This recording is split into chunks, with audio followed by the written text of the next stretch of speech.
আজ প্রায় 2 মাস হয়ে গেল আমার চাকরিটা চলে গিয়েছে। হাতে কোনো টাকা পয়সাও নেই। 2 মাসের বাড়ি ভাড়াটা বাকি রয়ে গেছে। কি করে দেব বুঝতে পারছি না।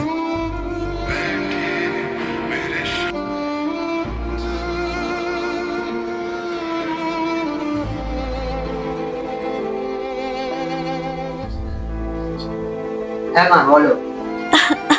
কেমন আছিস বাবা? আমি ভালো আছি। তুমি ওষুধগুলো ঠিকঠাক করে খাচ্ছ তো মা? বাবা, তুই তো 2 মাস ধরে টাকা পাঠাস না, তোর বাবারও তো অবস্থা খারাপ, ভালো না।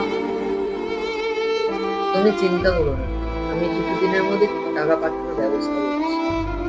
বাবা, তোর কি কিছু হয়েছে নাকি? এখন তো আর আগের মতন ফোন করিস না। কাজের ওখানে কিছু হয়েছে নাকি তোর বাবা? এবার একটু কাজের পেশাতে বেশি মা, ওই জন্য আর ফোনটা করে ওঠা হচ্ছে না। আচ্ছা মা, আমার একটু কাজের চাপ আছে তো, আমি তোমাকে পরে ফোন